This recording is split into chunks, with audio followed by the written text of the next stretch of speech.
Alhamdulillahirabbil alamin.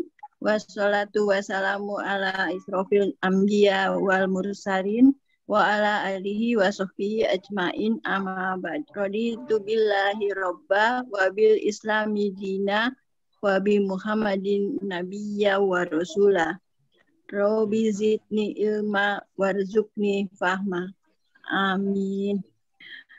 Yang terhormat, yang saya muliakan, Ustadz Kuswadi, Bapak, Ibu-ibu, sahabat Al-Quran yang dirahmati Allah. Tentunya pertama-tama kita panjatkan puji syukur kehadirat Allah Subhanahu wa Ta'ala yang telah memberikan nikmat kesehatan dan kesempatan kepada kita sehingga kita bisa hadir di majelis taklim yang mulia ini. Lupa kita sampaikan salawat dan salam kepada junjungan kita Nabi besar Muhammad Sallallahu Alaihi Wasallam. Nah, pada hari ini kita akan mendengarkan presentasi dari Ibu Irianti, Tadabbur Quran Surah 66 ayat 8 dan Ibu Mauzidati surah 41 ayat 44. Namun sebelumnya kita membaca bismillah dan basmalah dan al-fatihah. Mari kita mulai. Bismillahirrahmanirrahim. A'udzubillahi minasyaitonirrajim. Bismillahirrahmanirrahim. Alhamdulillahirabbil alamin. Rahmanirrahim. Maliki yaumiddin. Iyyaka na'budu wa iyyaka nasta'in. Ihdinas siratal mustaqim. Siratal ladzina an'amta 'alaihim ghairil maghdubi 'alaihim waladdallin. Amin. Ibu Irianti, bagaimana?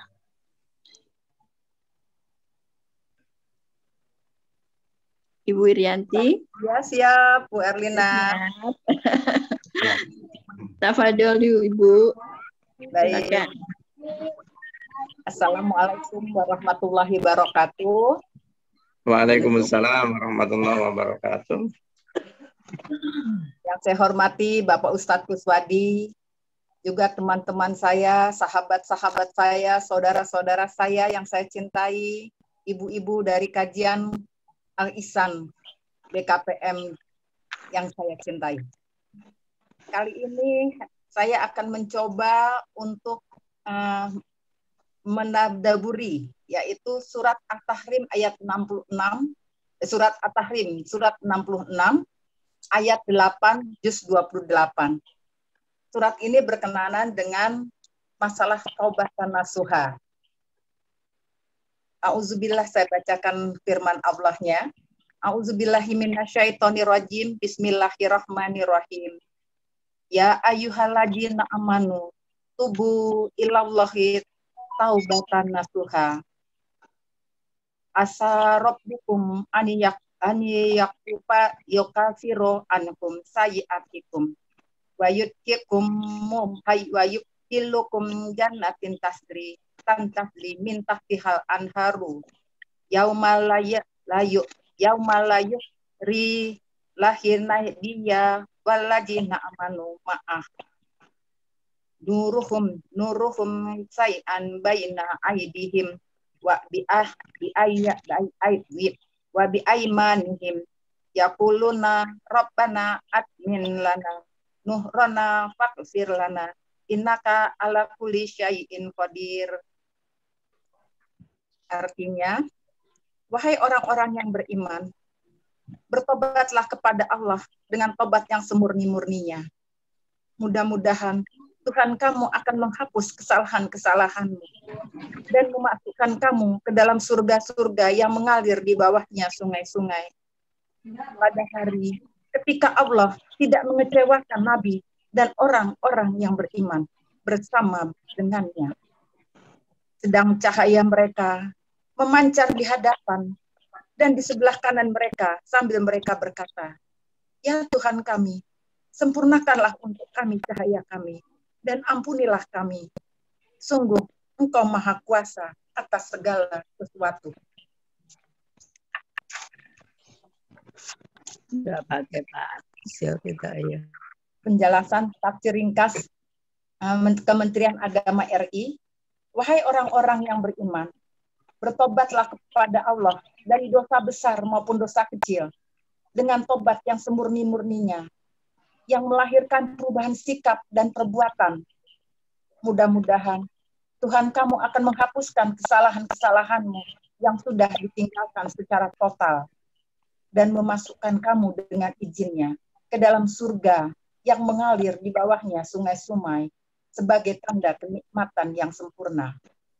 Pada hari ketika Allah tidak mengecewakan Nabi dan orang-orang yang beriman bersamanya, ketika dibangkitkan menuju masyar, sedangkan cahaya mereka memancar di hadapan dan di sebelah kanan mereka yang bersumber dari iman dan amal saleh mereka, sambil mereka berkata, memohon kepada Allah, "Ya Tuhan kami, sempurnakanlah untuk kami cahaya kami dengan cahaya keridhaan-Mu, dan ampunilah semua kesalahan-kesalahan kami dunia. Sungguh Engkau Maha Kuasa atas segala sesuatu, termasuk mengampuni dan menyelamatkan kami dari api neraka." Ayat-ayat yang terkait, Quran Surah Al-Baqarah ayat 54, "Dan ingatlah ketika Musa berkata kepada kaumnya, 'Wahai kaumku, engkau benar-benar telah menjalimi dirimu sendiri dengan menjadikan patung anak sapi sebagai sembahanmu. Karena itu, bertobatlah kepada pencintamu dan bunuhlah dirimu.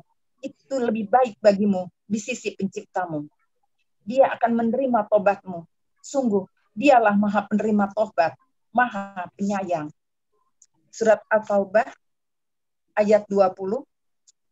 Sesungguhnya bertobat kepada Allah itu hanya mereka yang melakukan kejahatan karena tidak mengerti.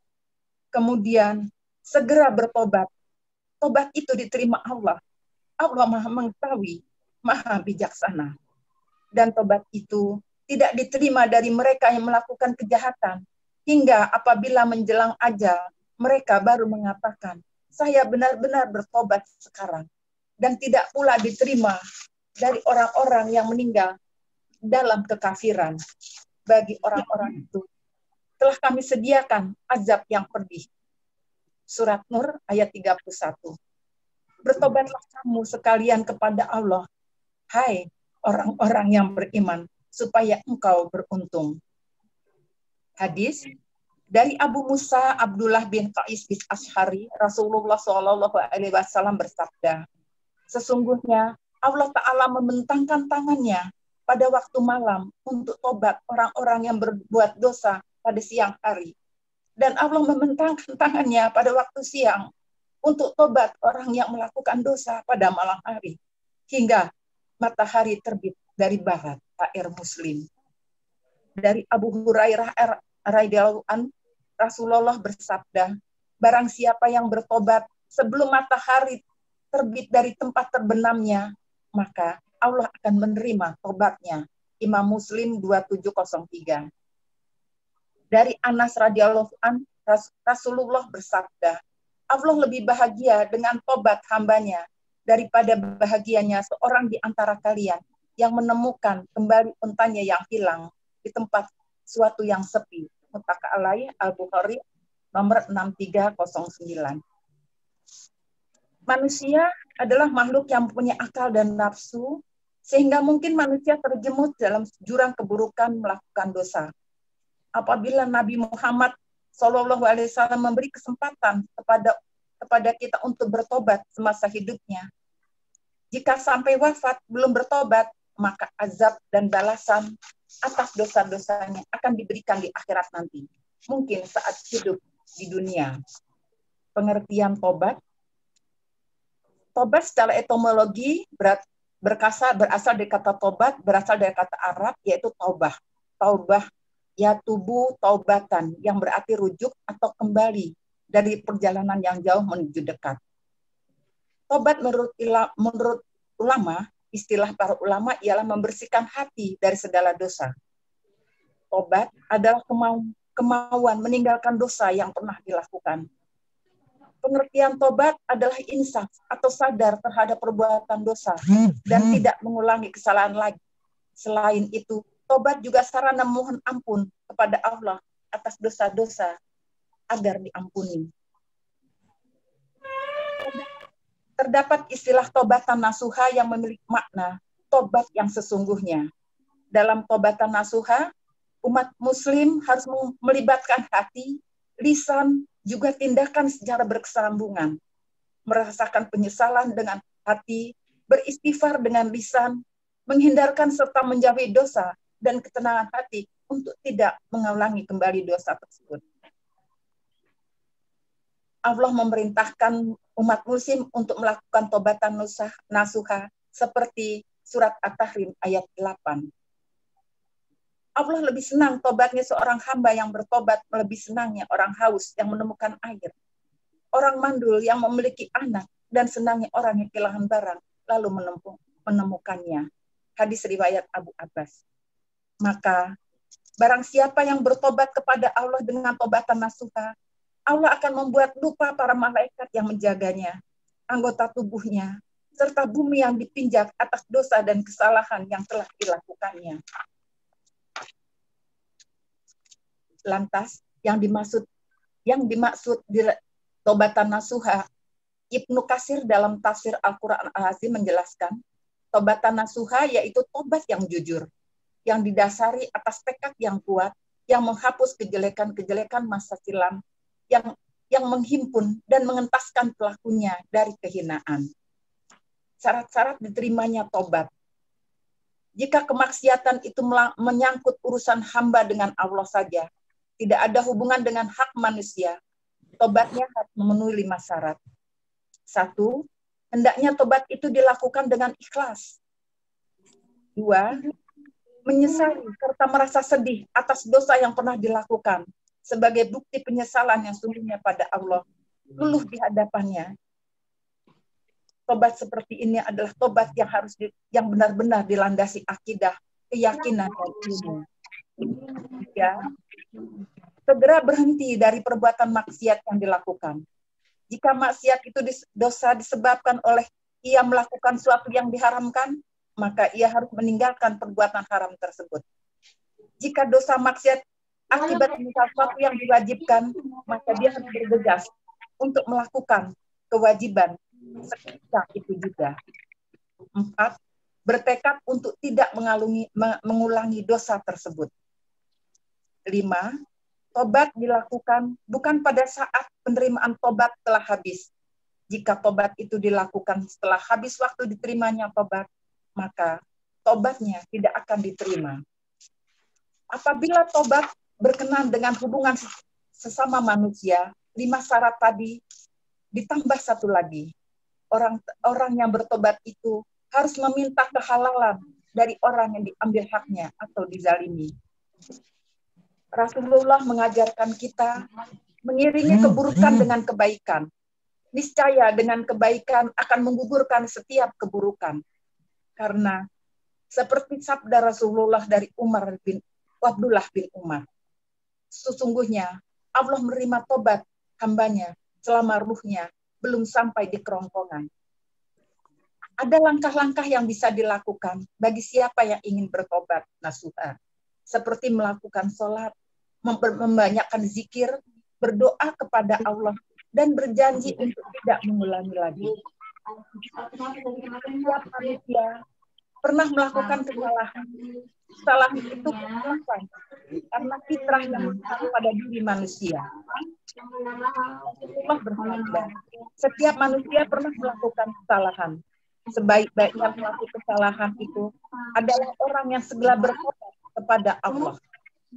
Itu berarti manusia yang baik bukan orang yang tidak pernah berbuat salah, karena itu mustahil, kecuali Rasulullah yang waktu senantiasa dalam bimbingan Allah Subhanahu wa Ta'ala. Tapi manusia yang baik adalah manusia yang menyadari kesalahannya. Allah memerintahkan kita untuk bertobat karena kita adalah makhluk yang sering hilaf, sering lupa dan lemah, dan juga banyak salah sepanjang hidup kita. Dengan bertobat, manusia berusaha memperbaiki diri, mengikuti firman-firman Allah. Orang yang bertobat, yang sebenarnya tobat, akan Allah ubah keburukan menjadi kebaikan. Dari kufur menjadi syukur, dari lalai menjadi ingat kepada Allah. Manusia tidak akan pernah lepas dari cahaya Allah, walaupun segelap apapun dalam menjalani hidupnya. Saya masih ingat dalam puisi Khairil Anwar yang kadang-kadang pernah waktu saya masih di PII, Pelajar Islam Indonesia, itu menjadi puisi wajib untuk dibaca, yaitu Tuhanku, aku mengetuk pintumu. Tuhanku, di pintumu aku mengetuk. Bisa berkali. Ya Allah, ampunilah kami. Kami mengharapkan rahmat dan ampunan. Engkau Maha Pengampun, lagi Maha Penyayang. Amin, amin ya Rabbal Alamin.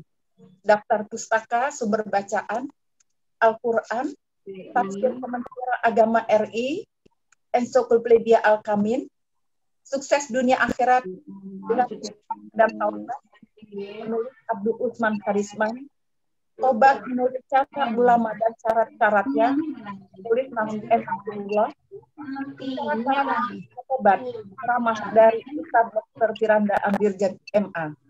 Sadaqallahul Azim. Pak Ustaz, ini hanya sedikit yang saya bisa berikan. Mohon ditambahkan apabila kekurangan karena keterbatasan saya membaca dan beberapa sumbernya. Wassalamualaikum warahmatullahi wabarakatuh. Waalaikumsalam warahmatullahi wabarakatuh. Alhamdulillah Bu Irianti memberikan pencerahan kepada kita semua ya. Ya mungkin kita mohon Pak Ustadz untuk memberikan tanggapan atau tambahan mungkin Bapak, silakan Pak. Iya. Bismillahirrahmanirrahim. Assalamualaikum warahmatullahi wabarakatuh. Jazakillah khairan katsir Ibu Ustazah. Alhamdulillah apa yang sudah disampaikan luar biasa. Nah, semua sudah dijelaskan dengan rinci. Namun ada beberapa ayat yang sebetulnya bisa dijadikan sebagai pelengkap. Pertama surat 39 ayat 53 54. 53 54. Iya. Iya. 39.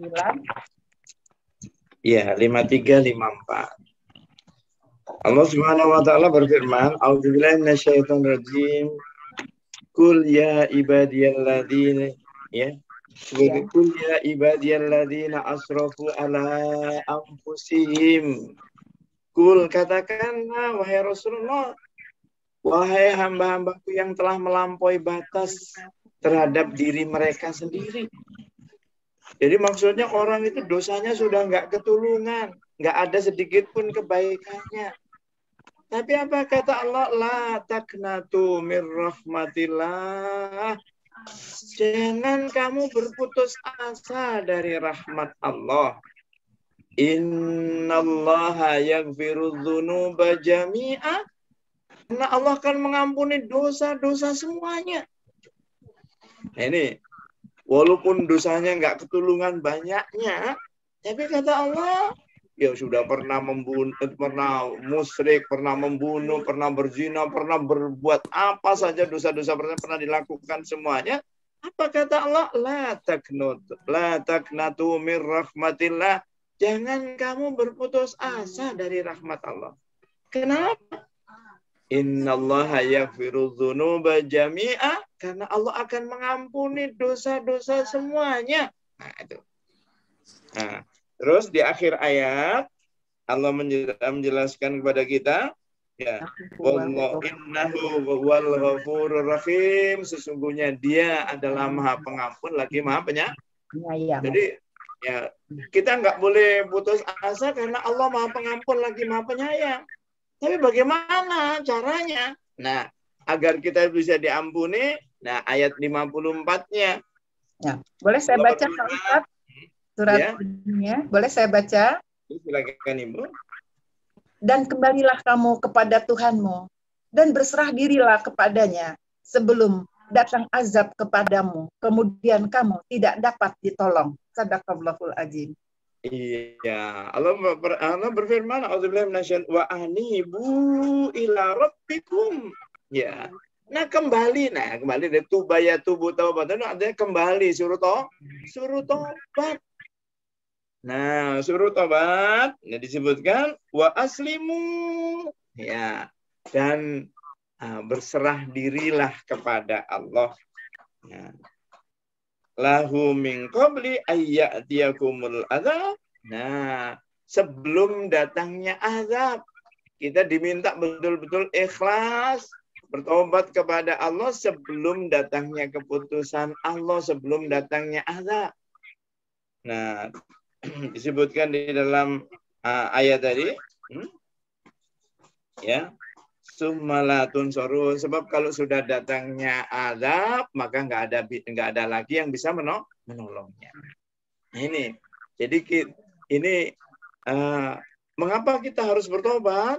Ya karena tadi Allah Subhanahu wa taala memberikan jaminan kepada, walaupun dosa-dosa kita sebanyak apapun, sebesar apapun, sehebat apapun, kata Allah, la taqnatu mir rahmatillah. Jangan kamu berputus asa dari rahmat Allah. Karena apa? Innallaha yaghfiru dzunuba jami'a. Karena Allah akan mengampuni dosa-dosa semuanya. Nah, seperti itu. Nah, tadi sudah disebutkan juga di dalam surat An-Nisa ayat 17-18. Di 18-nya ternyata tidak semua tobat itu bisa diterima. Ada tobat-tobat yang tidak diterima.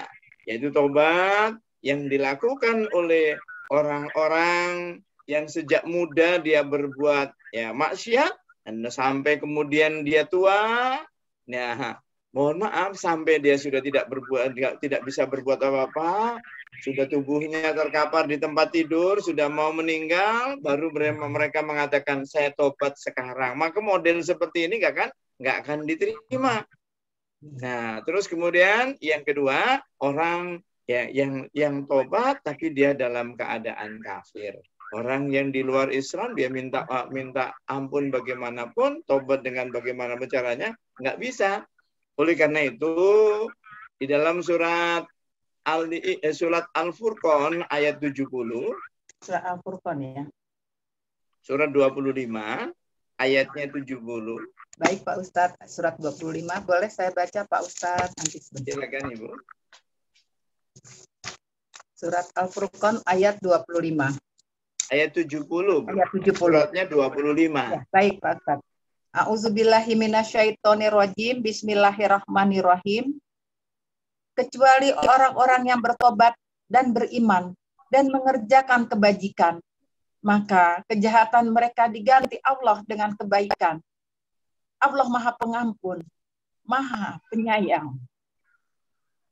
Ya, di situ jadi sebanyak apapun dosanya, sebesar apapun dosanya, ya, kalau dia bertobat, illa mantaba, kecuali orang-orang yang bertobat, wa amana. Nah, tobatnya dilakukan dengan penuh keimanan. Nah, setelah itu apa? Wa amila amalan solihah, sisa hidupnya diisi dengan banyak beramal soleh. Jadi sudah tobatnya dilakukan dengan penuh keimanan, sisa hidupnya diisi dengan banyak beramal soleh. Maka lanjutannya, faulaika yubaddilu sayyi'atihimul hasanat. Maka Allah akan mengganti, bukan sekedar mengampuni atau mau, tapi diganti kejelekan, kejahatan dan dosa-dosanya tadi dengan kebaikan. Nah, seperti itu. Kenapa? Nah, karena dalam surat 11 ayat 114 Surat 11, surat Hud ya Surat Pak. Hud ayat Ayat 114. ayat 114. Ya, Boleh saya baca Pak Ustadz? ya silakan Ibu. A'udzubillahi minasyaitonirrajim. Bismillahirrahmanirrahim. Surat Hud ayat 114. Dan Ya. laksanakan sholat pada kedua ujung siang, pagi dan petang. Dan pada bagian permulaan malam, perbuatan-perbuatan baik itu menghapus kesalahan-kesalahan. Itulah peringatan bagi orang-orang yang selalu mengingat Allah. Nah, jadi di akhir ayat tadi disebutkan a'udzubillahi minasyaitonir innal hasanati yudhibnas sayiat. Sesungguhnya kebaikan-kebaikan itu dapat menghapus kesalahan-kesalahan. Oleh karena setelah tobatnya dilakukan dengan penuh keimanan, mesti diisi dengan beramal soleh.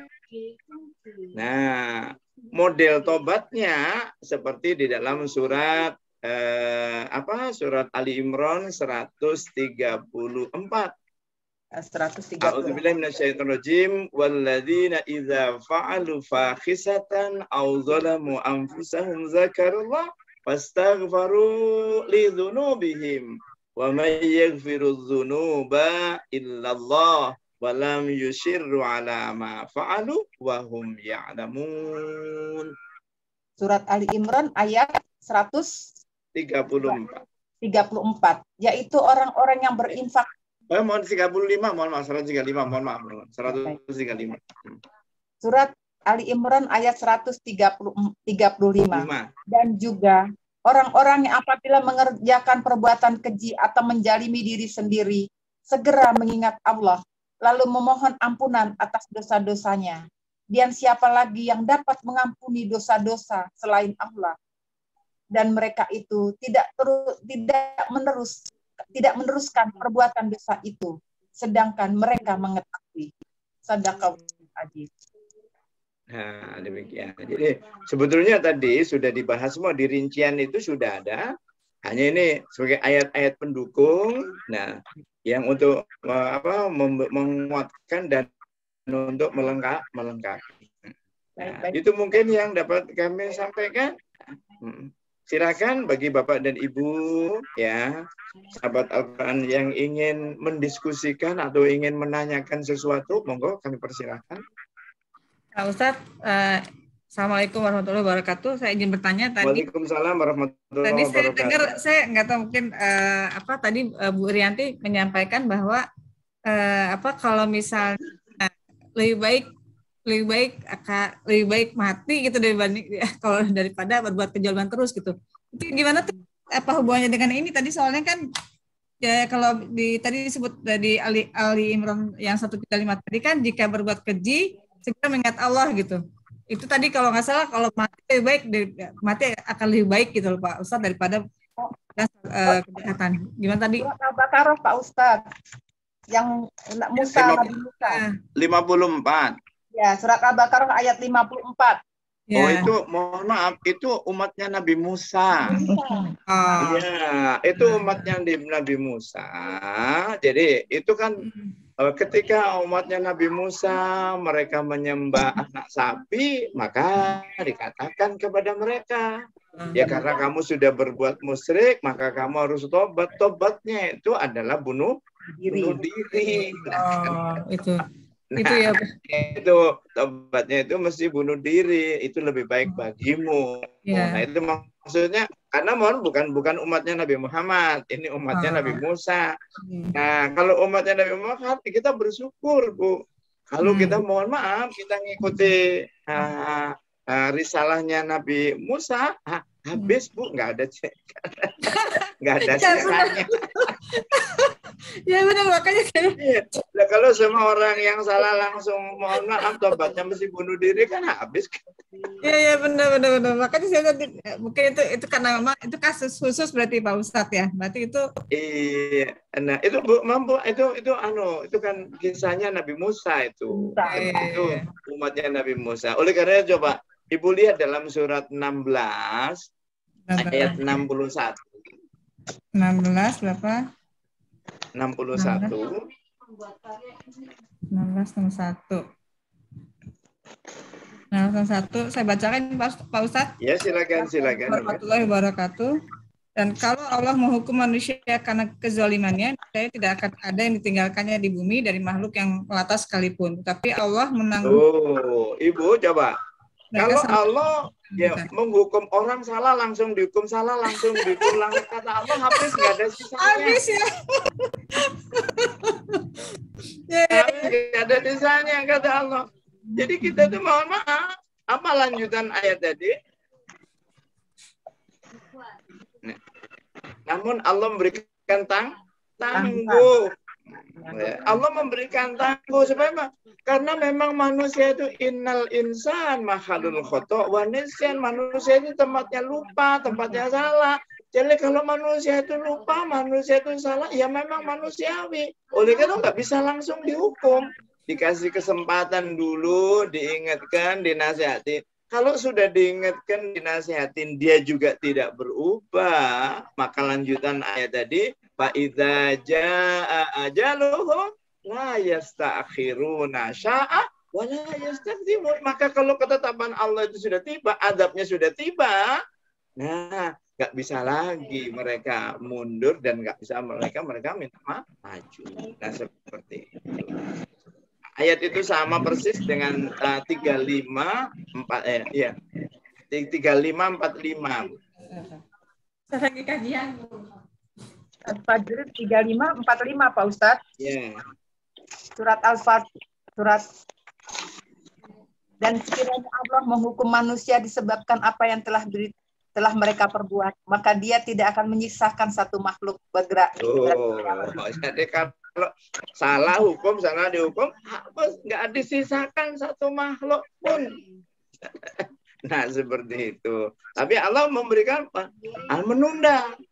Nah, Allah menunda. Oleh karena itu, mohon maaf Bapak dan Ibu. Jadi kalau kita juga melihat, kenapa orang yang sudah banyak salahnya, kok mohon maaf, kok orang itu nggak dihukum, nggak diadab-adab, kenapa sih? Padahal salahnya sudah nggak ketulungan. Coba dilihat dalam surat 14 ayat 42. Surat 14 ayat 42. Boleh saya baca Pak Ustadz? Silakan Ibu. A'udzubillahi minasyaitonirrajim. Surat Ibrahim ayat 42. Iya. Dan janganlah engkau mengira bahwa Allah lengah dari apa yang diperbuat oleh orang-orang zalim. Sesungguhnya kata Allah, jangan kamu nganggap lengah. Ya, jangan kamu nganggap orang itu udah banyak berbuat maksiat, berbuat dolim, sudah banyak menyengsarakan orang, kok masih enak-enak aja. Kita kadang-kadang kan sering sebut, jangan dianggap kalau Allah itu lengah. Tapi apa kata Allah lanjutannya? Sesungguhnya Allah menangguhkan mereka sampai hari yang pada waktu itu. Allah menangguhkan, dikasih tangguh tadi apa? Dikasih kesempatan mereka untuk diingatkan, dinasihatin, diajak supaya bisa berubah. Itu menunjukkan begitu sayangnya Allah kepada kita. Allah itu begitu sayangnya kepada kita, walaupun dia salahnya sudah nggak ketemu, masih dikasih kesempatan dulu. Karena sebagaimana tadi disebutkan di akhir surat Al-Baqarah ayat 222, surat 2 ayat 222. Tapi akhirnya aja. 222. Surat 2 ayat 222. Di akhirnya bunyinya auzubillahi minasyaitonir rajim, innallaha yuhibbut tawwabin wa yuhibbul mutatahhirin. Sungguh Allah menyukai orang-orang yang tobat dan menyukai orang-orang yang menyucikan diri. Nah, kata Allah, sungguh Allah mencintai orang-orang yang tobat. Sungguh Allah cinta dengan orang-orang yang senantiasa membersihkan diri. Nggak ada sungguh Allah cinta sama orang yang nggak pernah berbuat dosa, nggak ada. Karena apa? Karena nggak ada manusia yang bebas dari dosa. Oleh karena tadi katakan di dalam 16, 61, 35, 40. Kalau Allah mau menghukum manusia karena kesalahannya, salah dihukum langsung habis. Menunjukkan apa? Nggak ada yang namanya manusia yang suci, itu nggak ada. Kita semuanya pasti gelepotan dosanya. untung masih ditutupi oleh Allah. Sehingga saya bisa ngomong. Kalau ibu tahu dosa saya, mungkin nggak mau dengerin lagi. Ya benar-benar Pak Ustaz. Masya Allah. Nah, seperti itu. Masih ada lagi yang mau mendiskusikan, mau menanyakan sesuatu? Saya boleh nggak tanya Oh, Pak? silakan. Boleh Ibu, boleh.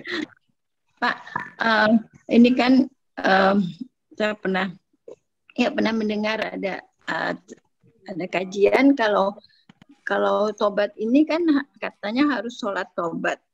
Apa memang begitu ya Pak? Jadi sholat khusus untuk bertobat. Iya. Memang Ibu, sebetulnya sekarang lihat di dalam surat 29 ayat 45. 40? Ayat 45. 45 surat Ayat Al-Ankabut 45. ayat Al-Ankabut Pak Ustaz. Ya, Boleh saya baca Pak Ustaz? silakan Ibu. A'udzubillahi minasyaitonirrajim. Bismillahirrahmanirrahim. Bacalah kitab Al-Quran yang telah diwahyukan kepadamu, Rasulullah, dan laksanakanlah sholat. Sesungguhnya sholat itu mencegah dari perbuatan keji dan munkar. Dan ketahuilah, mengingat Allah, sholat itu lebih besar keutamaannya dari ibadah-ibadah yang lain. Allah mengetahui apa yang kamu kerjakan. Iya, di situ disebutkan di ayat tadi, di dalam ayat tadi disebutkan pertama kita diperintahkan untuk belajar. A'udzubillahi minasyaitonir rajim. Utlu ma uhiya ilaika minal kitab. Kita disuruh ngaji dulu. Setelah ngaji baru kita bisa tahu untuk apa Allah menciptakan kita itu.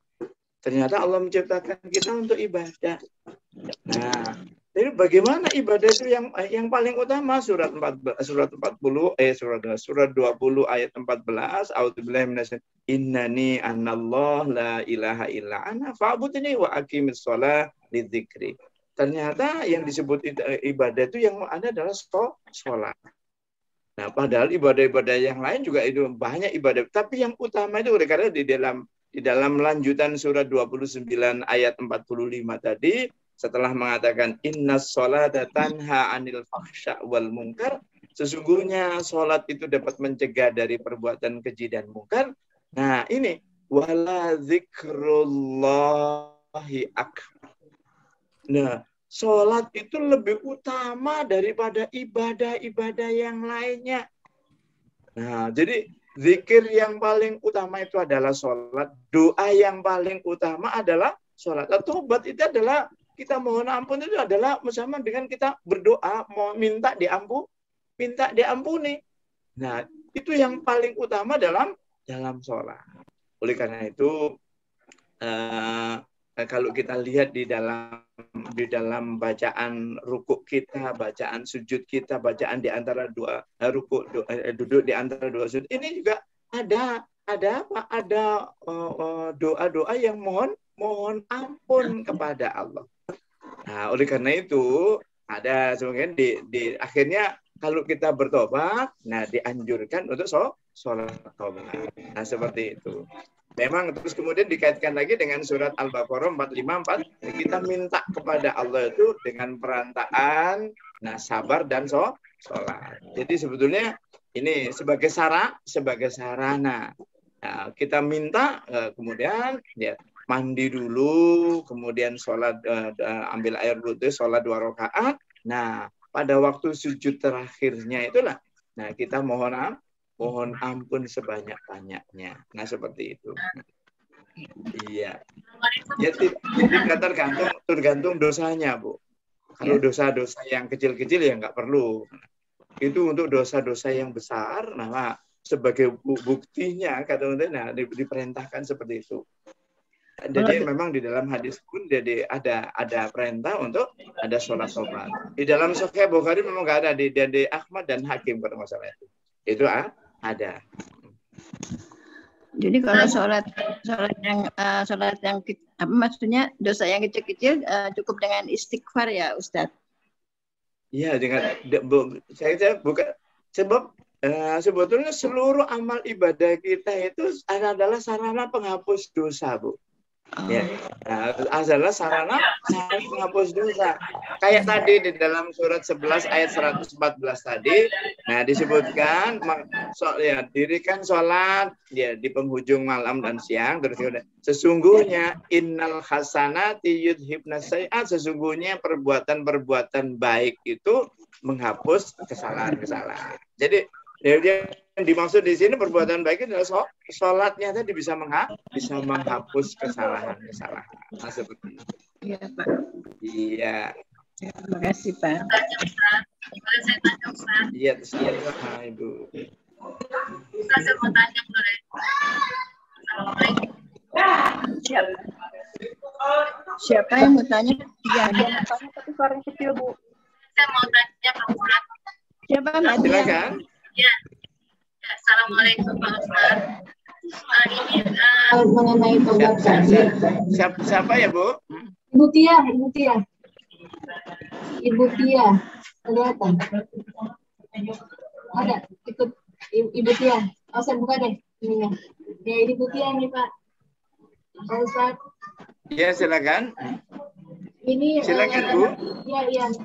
Saya mau menanyakan bagaimana dengan dosa yang tidak diampuni katanya. Ada 6 dosa yang tidak diampuni, antara lain itu syirik dan sihir. Nah, ketika orangnya itu bertobat, bagaimana dengan dosa itu? Apakah diampuni atau tidak? Iya. Pertama, lihat dulu surat An-Nisa 48 116. Surat An-Nisa ayat 48 dan 116 itu sama. Bunyi depannya a'udzubillahi minasyaitonirrajim, innallaha la yaghfiru ayyushraka bih wa yaghfiru ma dzuna dzalika liman yasha. Ya. Ya, saya baca, Pak. Silakan, Ibu. A'udzubillahi minasyaitonirrajim. Sesungguhnya Allah tidak akan mengampuni dosa karena mempersekutukannya, syirik. Dan Dia mengampuni dosa yang selain syirik bagi siapa yang Dia kehendaki. Barang siapa mempersekutukan Allah, maka sungguh dia telah berbuat dosa yang besar. Sudah. Nah, ini ayat 48. Ayat 116 depannya sama juga. Hanya belakangnya yang beda. Wa may yusyrik billah faqad dhalla dhalalan ba'ida. Barang siapa yang mempersekutukan, sungguh dia tersesat sejauh-jauhnya. Nah, itu depannya sama. Sampai 2 kali Allah menyatakan tidak mau mengampuni dosa syirik. Allah mau mengampuni dosa yang selain syirik. Nah, sekarang lihat surat 25 ayat 68-69.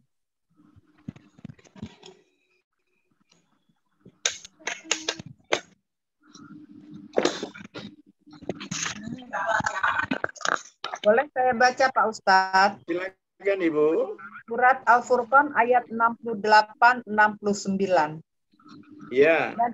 Dan orang-orang yang tidak mempersekutukan Allah dengan sesembahan lain dan tidak membunuh orang yang diharamkan Allah kecuali dengan alasan yang benar dan tidak berzina, dan barang siapa melakukan demikian itu, niscaya dia mendapat hukuman yang berat.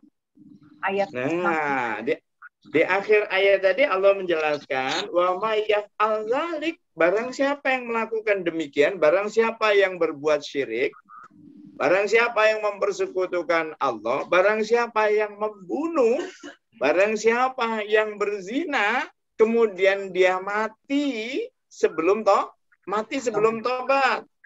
Apa kata Allah di akhir ayat? Ya, disebutkan di akhir ayatnya, disebutkan wa may yaf'al dzalik yalqa asama, maka dia akan mendapatkan balasan yang hukuman yang berat. Apa hukumannya? Ayat 69. Yakni akan dilipat gandakan azab untuknya pada hari kiamat, dan dia akan kekal dalam azab itu, dalam keadaan terhina. Sadaqallah. Iya, Allah menjelaskan auzubillahi minasyaitonir illa man taba wa amana wa mohon maaf. Yudha'af lahul azab yaumal qiyamah. Allah akan melipatkan azabnya pada hari kiamat. Wa yakhlud fihi muhana, dan dia ada kekal dalam keadaan terhina. Karena dia musyrik, dia membunuh, dia berzina, dia berbuat dosa-dosa besar tadi, matinya sebelum tobat ini. Nah, maka dia kekal dalam neraka, dilipatkan azabnya dalam keadaan terhina. Nah, sekarang ayat 70-nya. A'udzubillahi minasyaitonirrajim. Bismillahirrahmanirrahim. Kecuali orang-orang yang bertobat dan beriman dan mengerjakan kebajikan, maka kejahatan mereka diganti Allah dengan kebaikan. Allah Maha Pengampun, Maha Penyayang. Iya, di situ Allah menjelaskan auzubillahi minasyaitonirrajim illa man taba, kecuali orang yang bertobat. Walaupun dia pernah musyrik, dia pernah membunuh, berzina, merampok, apa saja dosa-dosa besar semuanya sudah dilakukannya. Nah, illa man taba, kecuali dia orang-orang yang wa amana, tobatnya dilakukan dengan penuh keimanan, wa amila amalan sholihah, dan sisa hidupnya diisi dengan banyak beramal soleh. Ini jadi dilakukan ya tadi dengan ditobat dengan penuh keimanan, dan sisa hidupnya diisi dengan banyak beramal soleh. Maka kata Allah, faulaika yubaddilu sayi'atihimul hasanat, maka Allah mengganti seluruh dosa dan kejahatannya dengan kebaikan. Nah, seperti itu. Jadi orang-orang yang musyrik tadi masih bisa diampuni. Kenapa? Karena Allah janji di dalam surat 39:53 tadi itu, Bu. Nah, walaupun dosanya banyaknya bagaimana, kata Allah, kamu nggak perlu berputus asa dari rahmat Allah. Karena apa? Allah akan mengampuni dosa semuanya. Caranya gimana? Bertobat. Nah, seperti itu. Itu, Bu. Nah, sama-sama, Ibu. Nah, dan memang mohon maaf Bapak dan Ibu, cara tobat ini kita harus tahu. Ya kalau ya setelah itu kita tidak boleh karena ada tobat, mohon maaf, tergantung dosanya. Kalau seperti tadi kita tobat karena musyrik, ya tobat karena musyrik, ya kita sekarang betul-betul ya memperbaiki akidah kita dan kita tidak musyrik lagi. Tapi mohon maaf, karena dosa itu ada dosa cuman kita kepada Allah, ada dosa kepada manusia, ada dosa yang kaitannya dengan harta, dan ada dosa yang kaitannya dengan tidak dengan harta. Kalau yang tidak dengan harta gampang. Tapi kalau ada kaitannya dengan harta, mohon maaf, tobatnya nggak cukup kita mohon ampun. Nah ini kita nggak cukup mohon ampun. Contoh misalkan orang merampok, ya, nah, kemudian sudah berhasil, dia mohon ampun, nggak cukup, nggak selesai. Nah dia harus mengembalikan hartanya tadi. Nah mengembalikan hartanya baru diampun. Ya, mohon maaf kepada yang bersangkutan. Nah, kemudian mengembalikan hartanya, dia menyesal, kemudian dia mohon ampun. Kalau masih ada hartanya. Nah, kalau nggak ada hartanya, ya dia ngomong terus terang. Tapi mohon maaf, jangan disembunyikan karena Allah tahu. Nah, seperti itu. Pak, tapi kalau orangnya misalnya tadi orang yang dirampok tadi kita sudah nggak tahu lagi dia kemana, itu gimana caranya ya Pak? Nah, kalau begitu begini, harta kekayaannya tadi kita niatkan untuk diibadah atau disedekahkan atau ini kan ya atas nama dia, supaya nanti ketika ditanya di akhirat, nah ini. Nah, kalau di dalam dunia perbankan ada namanya clearing itu. Jadi itu bisa untuk apa? Ya, untuk membayar kesalahan-kesalahan kita yang orangnya sudah nggak tahu. So kadang-kadang mohon maaf, misalkan dulu pada waktu kita masih remaja, masih nakal-nakalnya misalkan ya. Nah, misalkan beli gorengan, ya 5 ngomongnya cuma 2. Padahal sekarang tukang gorengannya sudah nggak ada. Tahu. Nah, terus kemudian, kita maunya gimana? Nah, aduh, kita hitung-hitung kira-kira berapa. Aduh, orangnya sudah nggak ada, gimana? Ya udah, kita datang ke panti asuhan atau kita ke tetangga kita yang punya anak yatim, kita niatkan ya tadi bersedekah untuk untuk ketika nanti ditanya di akhirat itu akan diperhitungkan, sudah kita siapkan itu. Ya, sudah kita siapkan itu supaya apa? Nanti ketika ditanya, nah ini sudah saya, nah seperti itu. Baik. Iya. Masih ada lagi? Ya, izin. Sudah diskusinya bagaimana? Kalau sudah tidak ada, kita ini ke yang kedua materi kedua. Ya, presenter yang kedua. Mohon maaf, Bu, boleh bertanya tadi ke mute. Oh ya, silakan. Boleh bertanya, Bu? Silakan. Dengan Ibu siapa? Dengan Ibu Utami. Ya, Ustaz, baik, silakan. Saya pernah dengar ketika ada seseorang beragama Islam, kemudian dia keluar, kemudian masuk lagi, itu apakah bisa diampuni dosa-dosanya, Ustaz? Iya. Yang menentukan itu yang terakhir, Bu. Jadi penentuannya itu yang terakhir. Terakhir dia Islam, kembali ke Islam. Ya. Kalau terakhir di Islam, dia tobat benar-benar, insya Allah diampun. Ada kesempatannya. Kalau dia masih dia masih mau tobat, insya Allah. Dia masuk Islam dengan tobat, insya Allah diampuni semuanya. Jadi yang ketika dia keluar dari Islam itu, dosa yang itu diampuni ya Ustaz ya? Diampuni. Ya kayak itu tadi Bu, kayak surat 25 tadi. Dia sudah pernah musyrik, pernah membunuh, pernah itu. Orang di luar Islam kan musyrik, dia kafir kan itu. Nah, akhirnya dia masuk, insya Allah diampuni semuanya. Bu. Karena keluar masuk itu katanya nggak boleh, Ustadz. Betul, ketika dia keluar, memang itu dosa besar sekali. Yang khawatirnya itu persis keluar terus mati, Bu. Akhirnya itu ya Ustadz yang menjadi. Iya. Yang dikhawatirkan keluar langsung mati. Nah itu maksudnya nggak ada ampun lagi. Atau mesti kan, mohon maaf, ketika sudah sakaratul maut baru dia mau tobat, nggak bisa diterima juga. Oh ya. Ya, jadi ini harus tobatnya tadi masih ada kesempatan tobat itu bisa dilakukan dengan penuh keimanan, sisa hidupnya diisi dengan banyak beramal soleh. Nah seperti itu. Terima kasih Ustadz. Sama-sama Ibu. Iya, berarti kita beralih ke presenter yang kedua, Ibu Mauizati. Aduh, Mauizati. Mbak Isi. Habis biasanya manggilnya Isi. Maaf ya. Sama-sama Mbak Lina. Assalamualaikum warahmatullahi wabarakatuh. Waalaikumsalam warahmatullahi wabarakatuh.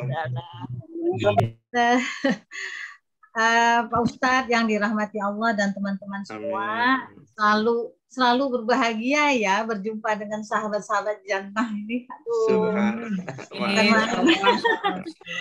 Selalu berharap mudah-mudahan pertemuan kita selalu dalam rahmat Allah, kasih sayang Allah. Mudah-mudahan ini menjadi pemberat amal timbangan kita di akhirat kelak.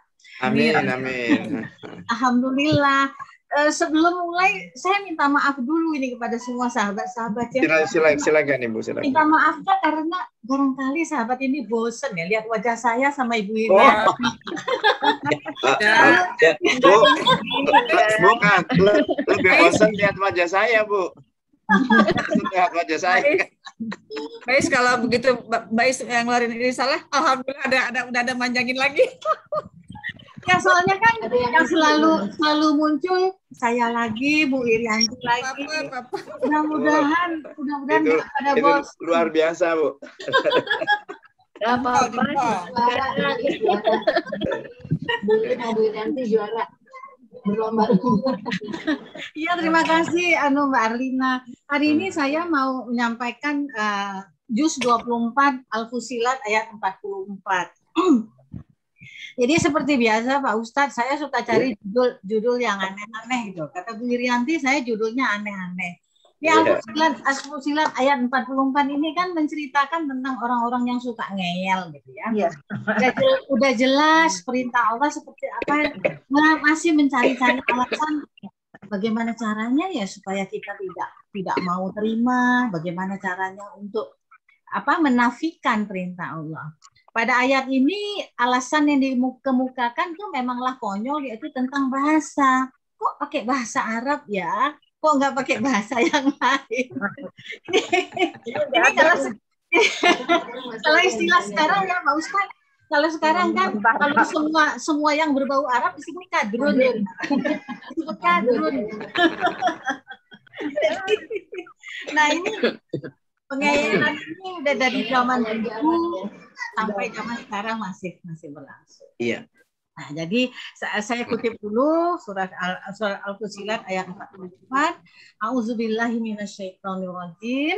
Bismillahirrahmanirrahim. Walau ja'alnahu Qur'anan a'jamiyal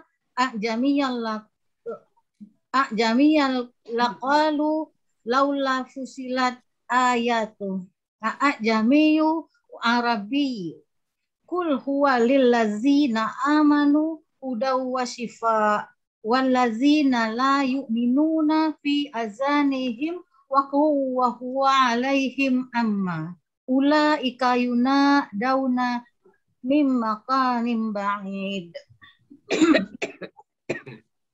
Artinya, dan jika kami jadikan Al-Quran itu suatu bacaan di dalam bahasa selain Arab, tentulah mereka akan mengatakan, maksudnya orang-orang kafir pastilah akan mengatakan demikian. Mengapa tidak dijelaskan ayat-ayatnya? Apakah patut Al-Quran itu diturunkan dalam bahasa asing, sedangkan Rasul adalah orang Arab? Katakanlah, Al-Quran itu adalah petunjuk dan penawar bagi orang-orang mukmin.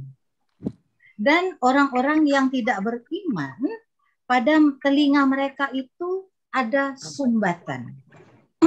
Sedangkan Al-Quran itu adalah suatu kegelapan bagi mereka. Mereka itu adalah seperti orang-orang yang dipanggil dari tempat yang jauh.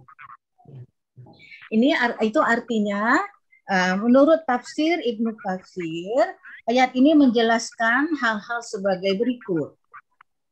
Ketika Allah Subhanahu wa Ta'ala telah menyebutkan di dalam Al-Quran dengan bahasa yang sangat fasih, dengan penjelasan dan keakuratannya dalam lafaz dan juga makna, namun demikian orang-orang musyrik itu tetaplah tidak beriman kepadanya. Allah memperingatkan bahwasanya pengingkaran mereka terhadap Al-Quran merupakan kekufuran, merupakan pembangkangan dan juga perlawanan terhadap Allah. Sebagaimana Allah berfirman, dan kalau Quran itu kami turunkan kepada salah satu dari golongan yang bukan Arab, lalu dibacakan kepada mereka, kepada orang-orang kafir itu, maka niscaya mereka pun tidak akan beriman kepadanya. Nah, ini di dalam Asy-Syu'ara ayat 198 199. Demikian pula jika Al-Quran itu secara keseluruhan diturunkan dengan bahasa selain Arab, niscaya mereka pun tidak akan berkata sebagai bentuk, mereka pun akan tetap membangkang, ya, dalam bentuk perlawanan. Maka akan timbul lagi pertanyaan, mengapa tidak dijelaskan ayat-ayatnya? Apakah patut Al-Quran itu di dalam bahasa asing, sedangkan Rasul adalah orang Arab. Jadi di sini dijelaskan Al-Quran itu baik dia diturunkan dalam bahasa Arab maupun dalam bahasa bukan Arab. Jadi orang-orang musyrik itu selalu mencari jalan untuk tidak mempercayainya. Maksudnya mereka pasti mengatakan, mengapa tidak diturunkan dengan terperinci di dalam bahasa Arab? Mereka juga pasti akan mengingkari hal tersebut dengan mengatakan, apakah patut Al-Quran itu diturunkan dalam bahasa asing, sementara Rasul adalah orang Arab. Dikatakan juga bahwa maksud dari firman Allah, mengapa tidak dijelaskan ayat-ayatnya? Apakah patut Al-Quran itu diturunkan dalam bahasa asing selainkan Rasul orang Arab? Maksudnya adalah mengapa tidak diturunkan dengan bahasa asing sebagian dan juga dengan bahasa Arab sebagian yang lainnya. Ini adalah pendapat dari Imam Al-Hasan Al-Basri. Demikian pula pada firman-Nya, apakah patut Al-Quran itu dalam bahasa asing? Dia membacanya tanpa tanda tanya. Ini adalah riwayat dari Sa'id bin Jubair menggambarkan betapa pembangkangan orang-orang kafir yang sudah sangat mendalam terhadap Al-Quran. Selanjutnya Allah berfirman, katakanlah bahwa Al-Quran itu adalah petunjuk dan penawar bagi orang-orang mukmin. Maksudnya, katakanlah wahai Muhammad, Al-Quran ini adalah petunjuk bagi hati orang yang beriman kepadanya. Merupakan penawar bagi keraguan dan kebimbangan yang ada di dalam hati. Dan orang-orang yang tidak beriman, pada telinga mereka terdapat sumbatan. Maksudnya, mereka tidak dapat memahami apa yang terkandung di dalamnya. Sedangkan Al-Quran itu adalah suatu kegelapan bagi orang-orang yang ingkar. Maksudnya mereka tidak diberi petunjuk kepada penjelasan yang terdapat di dalamnya. Selanjutnya Allah berfirman, dan kami turunkan dari Al-Quran itu sesuatu yang menjadi penawar dan rahmat bagi orang-orang yang beriman. Dan Al-Quran itu tidaklah menambah sesuatu kepada orang-orang yang zalim, melainkan kerugian semata-mata. Ini disebutkan di dalam Al-Isra ayat 82. Mereka itu dipanggil dari tempat yang jauh. Mujahid menyatakan, ya ini hati mereka itu jauh dari kebenaran. Ibnu Jar mengatakan, maknanya seolah-olah zat yang berbicara kepada mereka, memanggil mereka itu dari tempat yang jauh, sehingga mereka tidak memahami apa yang dikatakan.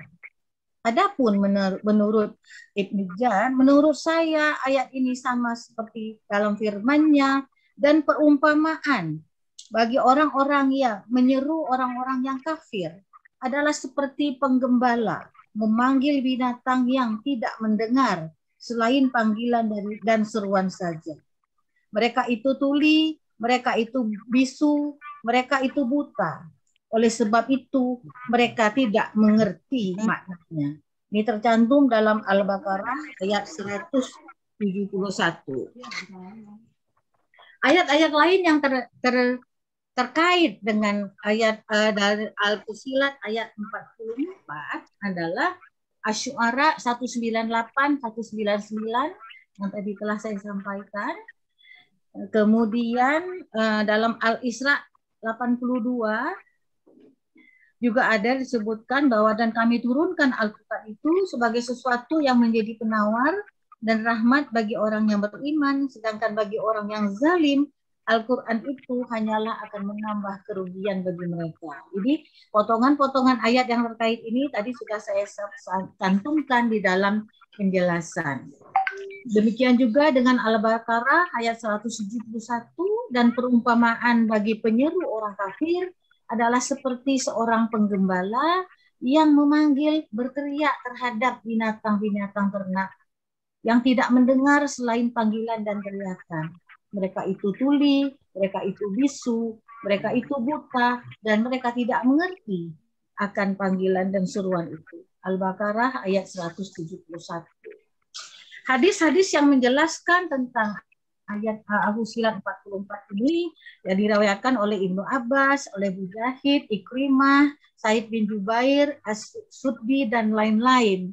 Yang semuanya menjelaskan apakah patut Al-Quran itu diturunkan di dalam bahasa asing, sedangkan Rasul adalah seorang Arab. Maksudnya, bagaimana mungkin di Allah yang Maha Kuasa menurunkan perkataan dalam bahasa asing kepada seseorang dari bangsa Arab. Demikian jugalah makna ini diriwayatkan oleh Ibnu Abbas, Mujahid, Ikrimah, dan riwayat-riwayat yang lain. Jadi Mujahid menjelaskan bahwa sangatlah yang dimaksud di sini adalah mereka-mereka yang mengingkari itu sangatlah jauh dari pengertian dari hati mereka. Ibnu Jar mengatakan bahwa makna yang dimaksud di dalam ayat ini adalah seakan-akan orang yang diajak bicara oleh Al-Quran seperti orang-orang yang dipanggil dari tempat yang jauh, yang tentu saja mereka tidak dapat mendengar seruan itu dan tidak pula dapat memahaminya. Kemudian ada menjelaskan lebih ringkas tetapi tajam bahwa orang-orang yang mengingkari itu seumpama mereka itu dipanggil nanti pada hari kiamat dengan nama panggilan yang paling buruk. Pustaka yang saya gunakan untuk menulis risalah ini dalam Mushaf Kabir, terjemahan dari The Amazing Al-Quran, kemudian terjemah dari Syamil Quran, dan tafsir yang saya ambil dari dua sumber yaitu Ibnu Katsir dan Al-Muyassar. Yang tadi saya sampaikan adalah resume dari kedua sumber itu, yaitu dari Ibnu Katsir dan Muyassar. Hadis-hadis sudah saya sampaikan tadi dari riwayat-riwayat Ibnu Jar dan lain-lain. Ibnu Jar, Ibnu Abbas, Mujahid, Ikrimah, Said bin Jubair, dan As-Suddi. Kesan saya tentang ayat ini adalah betapa orang-orang yang memang di dalam hatinya sudah tidak mau percaya selalu mencari-cari alasan untuk tidak mempercayai ayat Al-Quran. Tidak kehilangan bahan bagi mereka. Ada saja alasan untuk mengingkari. Dan dalam ayat ini, alasan yang mereka kemukakan adalah tentang bahasa. Jadi, baik Al-Quran itu diturunkan dalam bahasa Arab maupun dalam bahasa-bahasa yang lain, orang yang memang sudah ada sumbatan di telinganya dan memang sudah hatinya jauh dari seruan kebenaran, mereka itu akan tetap tidak mempercayai Al-Quran. Nah, tentang bahasa yang dipersoalkan, kita pun mengalami pada saat ini ada semacam Arabfobia, segala sesuatu yang berbahasa Arab, didiskreditkan dengan sebutan kadrun dan lain sebagainya. Padahal jelas sudah bahwa kitab suci yang kita agungkan, yang kita imani berbahasa Arab. Bagaimana mungkin kita lalu menjadi orang-orang yang Arabfobia sementara Rasul kita sendiri adalah berbangsa Arab. Jadi perintah yang terkandung di dalam ayat ini adalah agar kita mempelajari,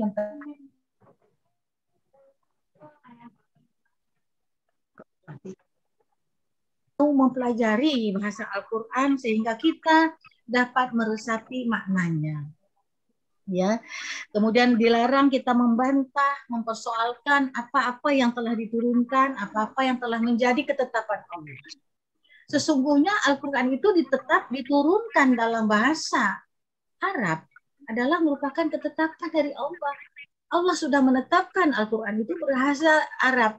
Jadi janganlah kita hendaknya mempersoalkan mengapa bahasa Arab, mengapa bukan bahasa yang lain-lain. Kita diwajibkan mempelajari dan mudah-mudahan kita bisa memahami maknanya dan mencoba mentaati apa yang sudah Allah perintahkan di dalam Al-Quran.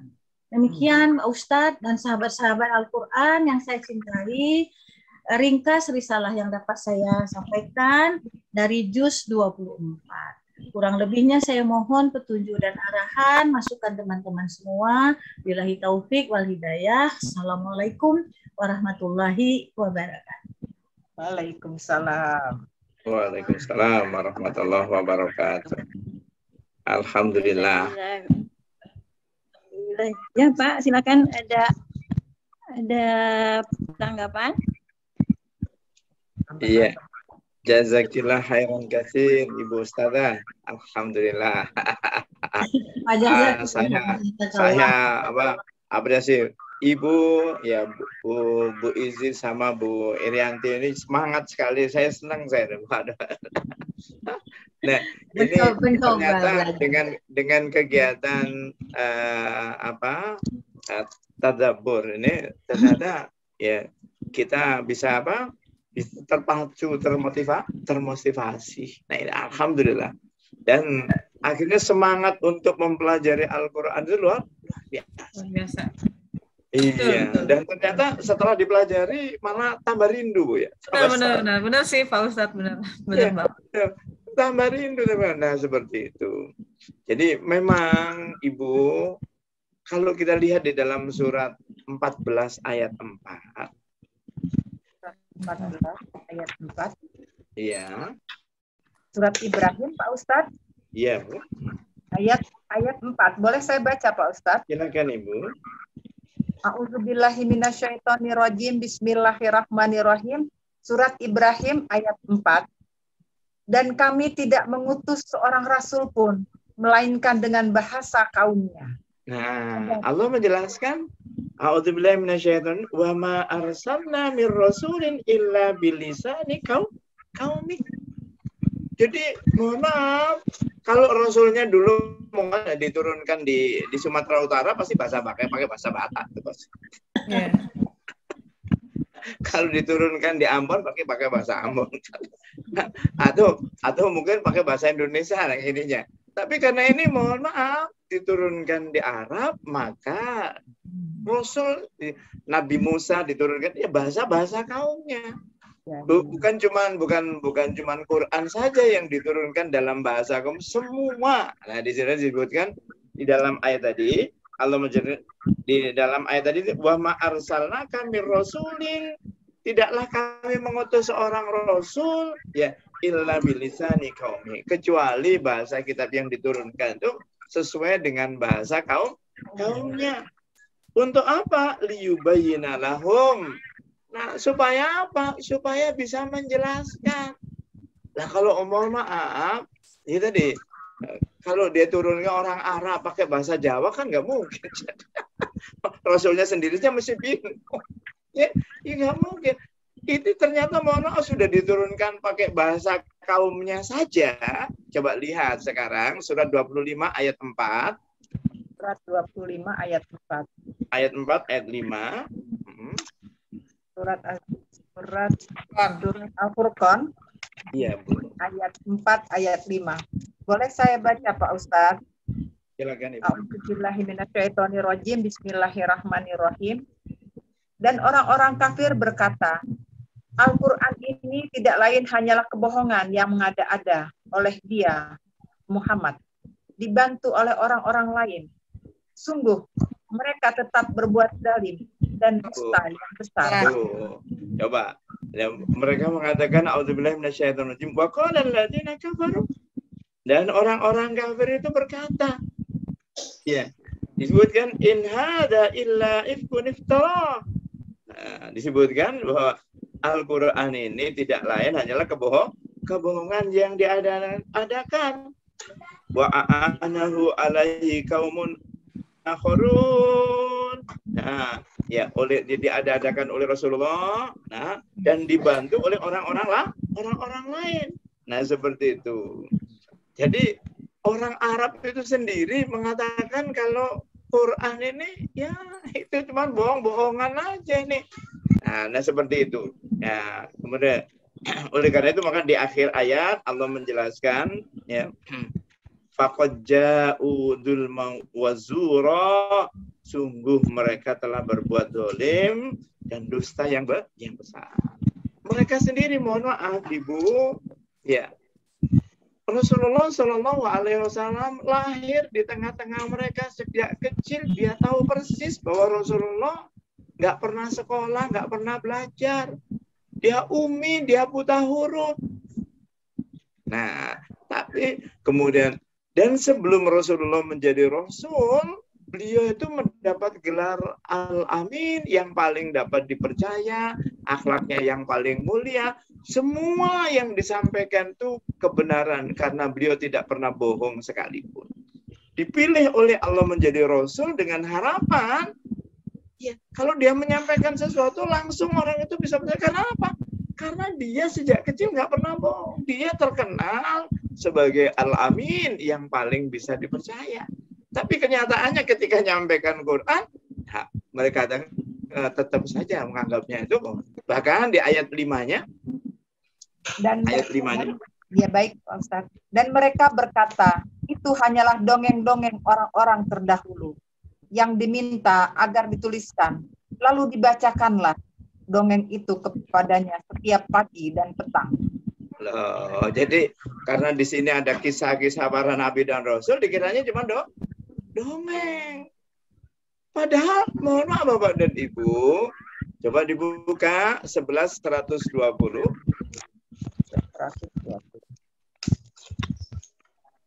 Boleh saya baca Pak Ustaz?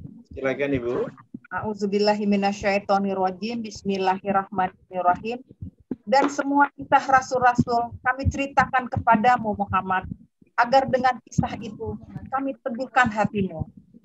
Dan di dalamnya telah diberi kepadamu segala kebenaran, nasihat, dan peringatan bagi orang-orang yang beriman. Sadaqallahul azim. Iya, Allah menjelaskan kepada kita, a'udzubillahi minasyaitonirrajim, wa kullan naqussu 'alaika min amba'ir rusul. Ya. Dan semua kisah-kisah rasul-rasul telah kami ceritakan kepadamu wahai Rasulullah Muhammad. Nah, untuk apa tujuannya? Manusabbitu bihi fu'adak.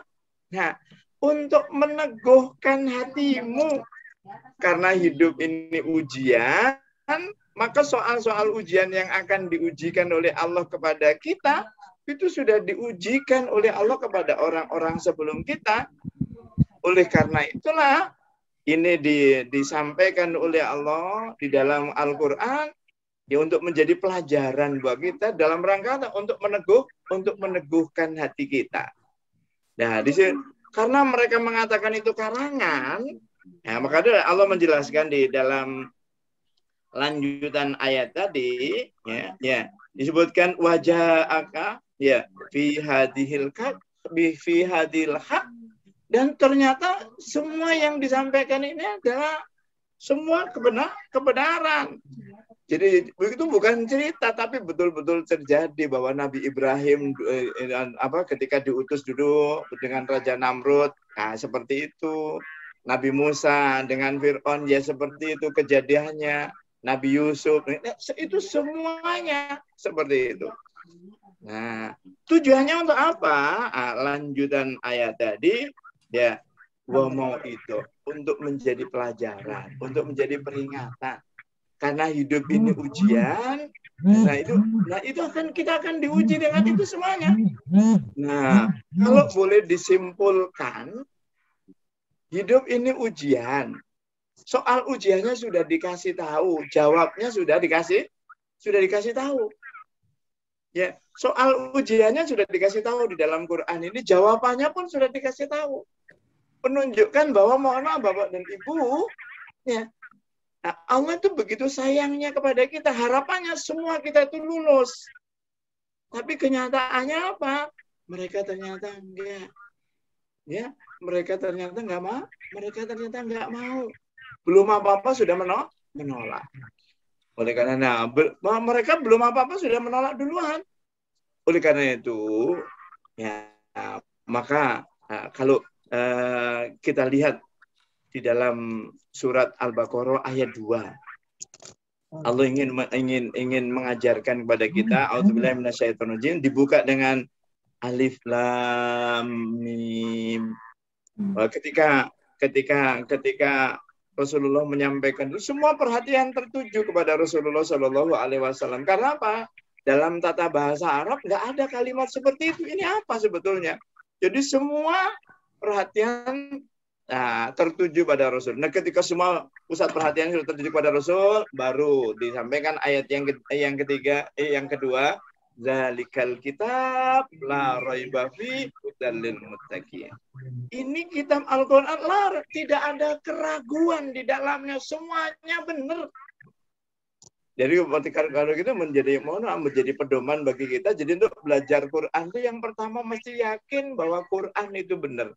Al-haqqu mir rabbik fala takunanna minal mumtarin. Quran ini dari Tuhanmu, oleh karena jangan sekali-kali kamu ragu. Surat Al-Baqarah 147. Nah, ini Allah menjelaskan. Nah, kalau kita sudah yakin Quran itu benar, nah baru kita bisa menjadikan Quran itu sebagai petunjuk. Tapi kalau selama orang itu masih ragu, nggak mungkin akan menjadikan Quran itu jadi petunjuk dalam menapaki pelaksanaan kehidupan kita. Oleh karena itu, akhirnya apa? Kalau ini kita terapkan sebagai petunjuk hidup kita, maka kita akan jadi orang yang orang yang nah seperti itu. Iya. Jadi Ibu, Bapak, aduh ya, ini apa? Baterainya mau habis ini. Ada Hani katanya apa? Iya, nah seperti itu. Jadi Ibu, Bapak, sahabat Al-Quran yang berbahagia, yang insya Allah diberkahi, dirahmati, dan dimuliakan oleh Allah SWT, tidak ada umat, tidak ada kitab yang mohon maaf sesempurna Al-Quran, sehebat Al-Quran. Kalau Bapak dan Ibu melihat di dalam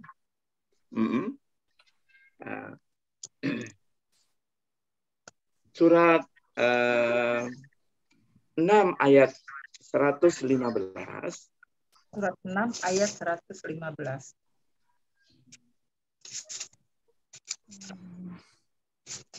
Boleh saya baca Pak Ustadz?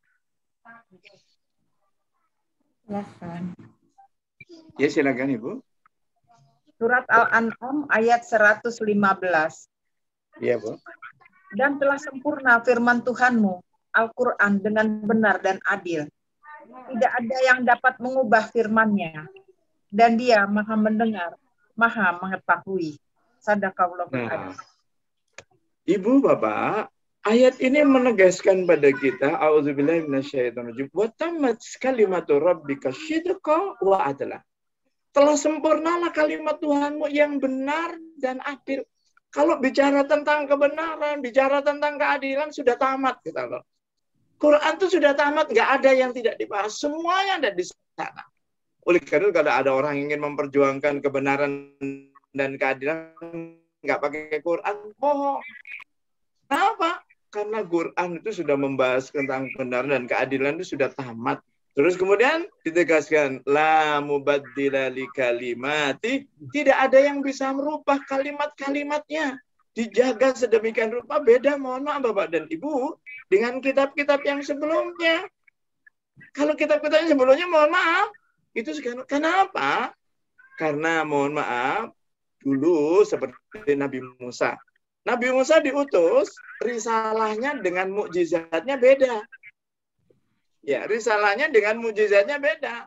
Nah, mukjizatnya tongkat, risalahnya Taurat. Mohon maaf. Nah, ini beda. Nah, sekarang Rasulullah enggak. Rasulullah, ya, risalahnya ini menjadi mukjizatnya.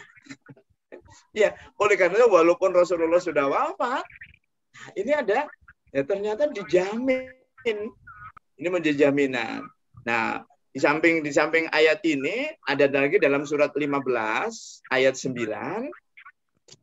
Allah berfirman, a'udzubillahi minasyaitonirrajim, inna nahnu nazzalna dzikra wa inna lahu lahafidun. Nah, sesungguhnya katanya kami yang menurunkan Al-Quran dan kami yang akan memeliharanya. Nah, seperti itu. Bahkan mohon maaf Bapak dan Ibu, jangankan mohon maaf, Rasulullah itu mau ngarang, nambahin satu kata aja dalam Quran. Nah, coba diancam oleh Allah. Coba dibuka surat 69, surat Al-Haqqah, dari ayat 40. Surat 69, ayat 40, dari Pak ayat Ustadz. 40. Iya, Bu. Boleh, baik, saya baca Pak Ustadz. Silakan Ibu.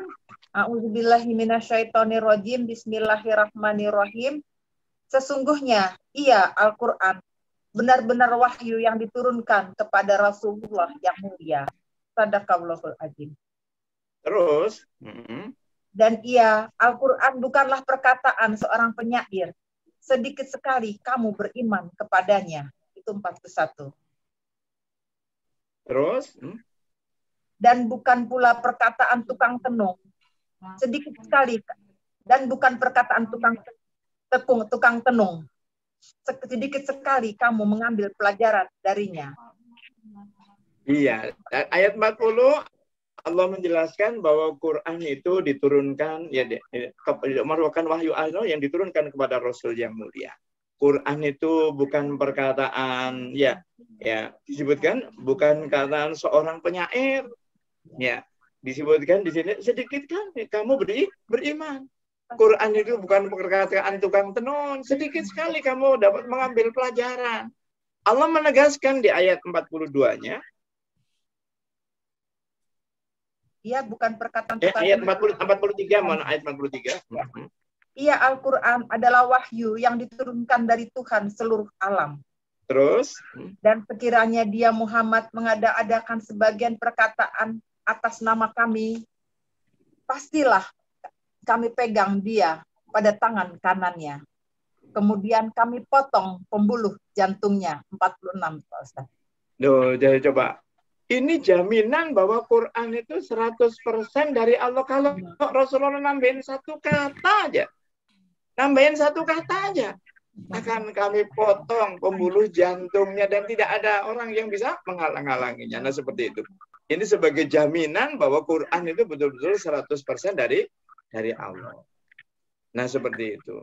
Oleh karena itu, digambarkan di dalam surat 13 ayat 31.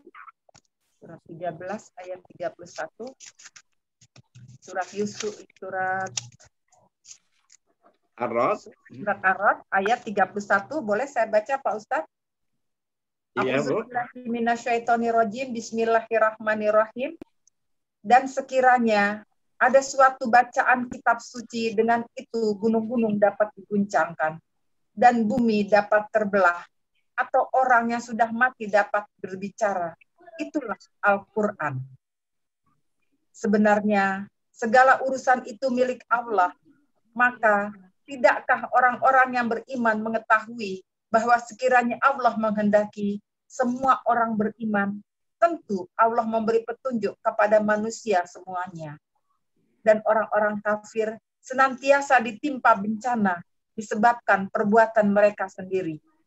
Atau bencana itu terjadi dekat tempat kediaman mereka sampai datang janji Allah penaklukan Mekah. Sungguh Allah tidak menyalahi janji. Shadaqallahul azim. Iya, jadi Ibu, Bapak dan saudara hadirin yang berbahagia, di sini Allah ingin menunjukkan kepada kita, A'udzubillahi minasyaitonirrajim, walau anna Qur'anan syuyyirat bihil jibal au quti'at bihil ard au kulimat bihil mauta. Ya.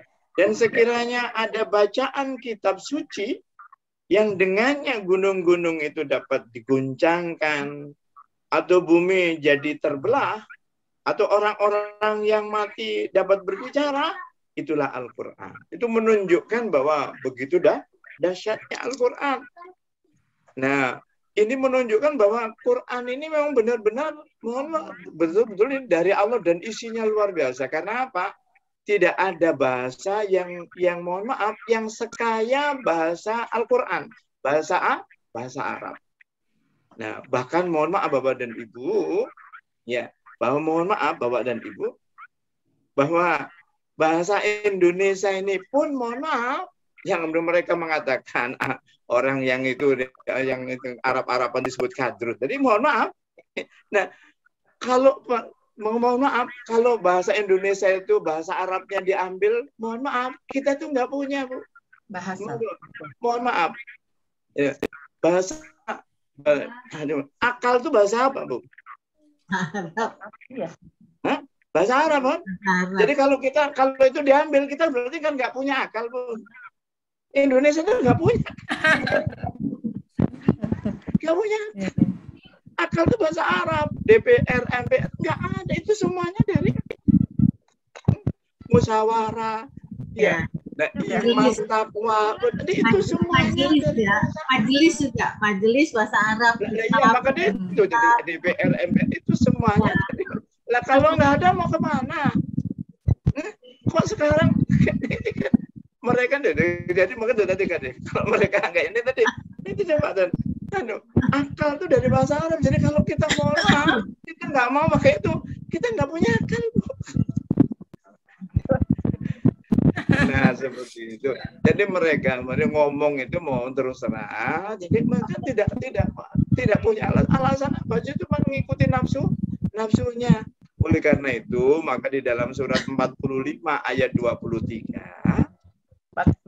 atau enggak usah itulah, tadi aja yang di itu oleh Bu Mauizati tadi, surat Al-Baqarah ayat 171.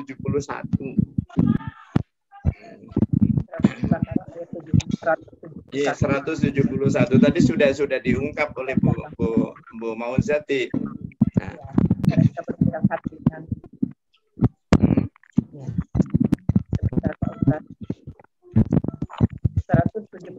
Boleh saya baca Pak Ustaz? Tadi sudah dibacakan. Silakan Ibu. Ya. Dan perumpamaan bagi penyuruh orang-orang kafir adalah seperti penggembala yang meneriaki binatang yang tidak mendengar selain panggilan dengan teriakan. Mereka tuli, bisu dan buta. Mereka sama sekali tidak mengerti.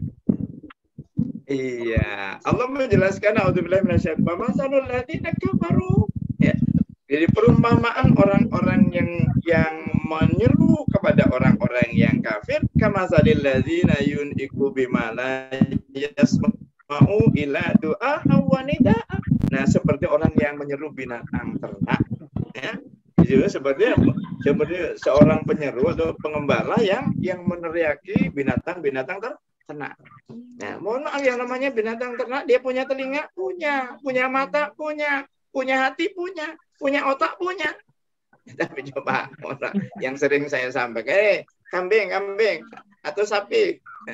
Ya, ada kelompok misalkan, ada serombongan ada 40 sapi. Ya, coba itu ada tanaman kacang punya kita. Boleh kamu makan. Yang ini tanaman kacang punya tetangga. Jangan dimakan. Terus kemudian sapi-sapi yang 40 tadi kita lepas. 3 jam kemudian kita datang lagi, kita apa yang terjadi? Pasti semua dimakannya habis.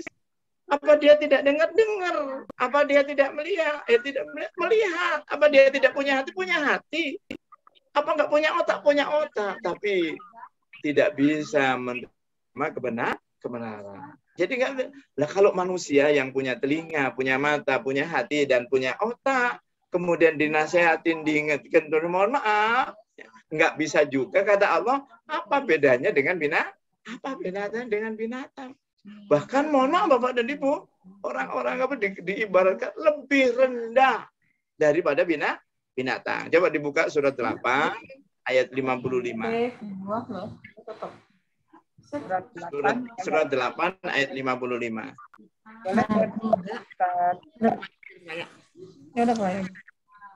8:55. A'udzubillahi minasyaitonirrajim. Bismillahirrahmanirrahim. Sesungguhnya makhluk bergerak dan bernyawa yang paling buruk dalam pandangan Allah ialah orang-orang kafir karena mereka tidak beriman. Tuh, kata inna sarad dawabi indallah. Sesungguhnya binatang makhluk bergerak yang paling buruk di hadapan Allah adalah orang kafir. Ini binatang yang paling buruk adalah orang. Kenapa? Karena dia kafir dan tidak beriman. Kenapa kalian mohon maaf ketika orang-orang itu mohon maaf orang itu mohon kafir, dia tidak mau dikasih otak tapi tidak mau menggunakan otaknya. Itulah yang dimaksud di dalam surat 45 ayat 23.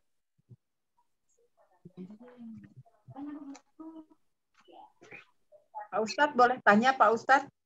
Silakan Ibu. Surat A'raf ayat 31 tentang penaklukan Mekah ini maksudnya apa Pak Ustadz? sampai datang janji Allah tentang penaklukan Mekah di tafsir saya ada begitu Pak Ustaz. Surat 13 tadi. 13:31. Iya. Iya, orang kafir Quraisy itu baru sadar bahwa Islam itu benar, Rasulullah itu benar ketika penaklukan kota Makkah.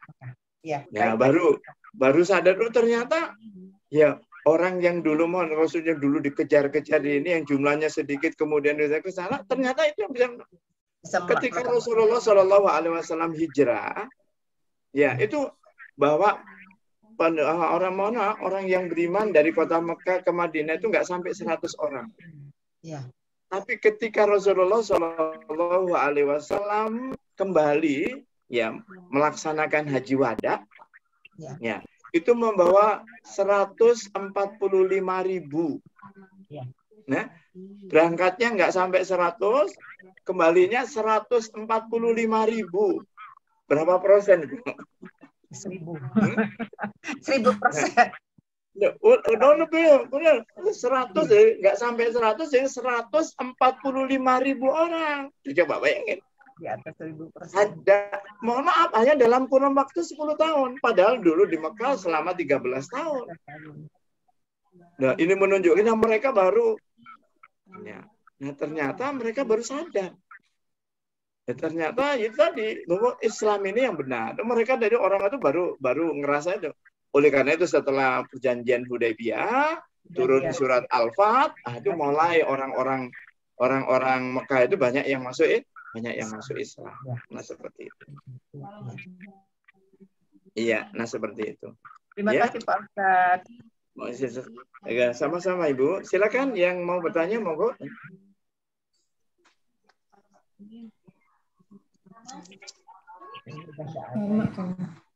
Iya. Ada pertanyaan.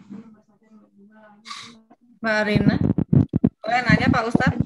Yang Silakan Ibu. Ya, Assalamualaikum warahmatullahi wabarakatuh. Pak Ustadz, saya mau nanya Pak Ustadz. Sebenarnya dengan demikian itu kita sebetulnya harus belajar bahasa Arab nggak sih Pak Ustadz? Jadi ada yang bilang juga kalau misalnya kita nggak mempelajari bahasa Arab, gimana caranya kita mau memahami Al-Quran dengan sebenarnya, walaupun kita memang tadabbur Pak Ustadz, tapi kan tadabbur itu kan butuh waktu yang sangat panjang gitu Pak Ustadz. Gimana Pak Ustadz? Iya, ya memang sebaiknya kita masih ngerti bahasa Arab. Ya kenapa? Nah, kalau susah Pak, paling susah Pak. Berbahasa Arab, ya sunnahnya berbahasa Arab. Ya kita akan apa? Akan itu ya bisa memahami betul itu kalau kita mengerti bahasa Arab. Saya dulu punya ustadz ya ketika mohon maaf sekitar tahun 67 beliau itu ditugaskan belajar ke Inggris. Nah, di sana mengambil master ilmu politik. Ketemu dengan orang Bosnia. Waktu itu Bosnia masih di bawah Yugoslavia kan gitu Bu. Nah, beliau ketemu sama beliau. Setelah lama beliau ketemu di sana, sering ketemu di perpustakaan, terus tanya, Anda orang mana? Saya orang Indonesia. Nah, terus ditanya langsung, ya, Anda agamanya apa? Muslim. Nah, langsung Bu diajak pakai bahasa Arab. Bahasa Arab. Oh, oleh orang Bosnia tadi langsung diajak bahasa Arab. Dia mengatakan mohon maaf saya nggak bisa bahasa Arab. Orang Bosnia itu kaget. Iya, nggak bisa. Anda masuk Islamnya sejak kapan? Sejak kecil. Hah? Ya, makanya. Karena apa? Di negeri saya di Bosnia itu anak-anak kecil itu sudah dipelajari bahasa Arab. Karena apa? Ya bagaimana bisa memahami Quran dan Sunnah kalau kita nggak bisa berbahasa Arab? Nah seperti itu. Nah seperti itu. Memang seyugianya. Ya seyugianya. Nah ini saya pun juga di Jabar ini Bu harusnya Bu. Ini harusnya mohon maaf kita itu paham dia menguasai bahasa Arab. Kalau kita menguasai bahasa Arab akan lebih akan lebih mudah untuk memahaminya. Mudah. Betul. Kalau enggak ya kita masih ya yang namanya kadang masih mencari-cari, Bu. Nah, itu. Tapi kalau kita sendiri sudah paham, nah seperti itu. Jadi memang seharusnya. Cuma susah, Pak. Gimana, Ibu? Susah banget bahasa Arab itu, susah sekali. Nah, tapi katanya orang yang sudah belajar bahasa Arab mudah katanya. Ya memang saya juga belajar, Pak Ustadz belajar, tapi memang kebetulan belajar bahasa Arab sama ponakan saya juga memang sedikit ke Al-Quran gitu, Pak Ustadz. Jadi jadi sudah bisa mulai belajar untuk memahami Al-Quran juga gitu maksudnya. Cuman memang berat itu nggak gampang, itu nggak gampang. Iya. Tapi memang sebaiknya harusnya belajar bahasa Arab. Harusnya itu kalau diterapkan mulai sejak kecil, ya misalkan di TK, di SD itu sudah pakai bahasa Arab, sebenarnya gampang, Bu. Ya, karena kalau sejak kecil, ketika kita kecil, misalkan mohon maaf, ya saya misalkan keluarga saya misalkan di Jakarta bahasa misalkan mohon maaf bahasa Indonesia. Misalkan saya bawa ke Madura, misalkan tinggal di sana 2 minggu saja langsung dia bisa bahasa Madura itu. Anak-anak itu langsung bisa, tapi orang tuanya belum bisa. Iya. Nah, seperti itu. Nah, oleh karena belajar bahasa ini sejak kecil itu akan lebih mudah. Ya baik Pak Ustadz, terima kasih Pak Ustadz. Sama-sama Ibu. Ada lagi yang mau bertanya? Mau mendekati maghrib Pak Ustadz. Ya, saya cukup kali ya. Ya, sudah hampir maghrib. Oh iya. Mau siap-siap buka puasa Pak Ustadz. Oh, alhamdulillah. Ada yang sedang puasa Yaumil-Bid, puasa pertengahan bulan. Iya, 13, 14 ya, hari ini, besok dan lusa. Ya betul, insyaallah. Ya. Boleh nggak satu lagi? Silakan. Ustaz, kalau nggak salah bahasa Arab Quran sama bahasa Arab sehari-hari di Arab sana berbeda ya, Ustaz? Kurang jelas Bu suaranya.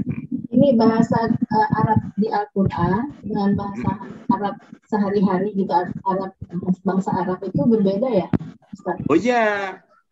Iya, saya dengar ada Ustaz namanya Ali Jaber, itu dia belajar Al-Fatihah aja tuh sampai lama gitu, lama ya untuk bisa bagus untuk belajar Al-Fatihah aja. Gitu. Saya pernah dengar di TV dia bilang seperti itu. Betul Bu, bahasa Quran itu memang mohon maaf itu tadi luar biasa itu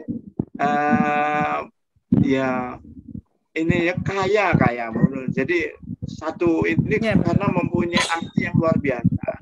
Oleh karena itu memang coba aja kalau sekarang dibuka surat 1689.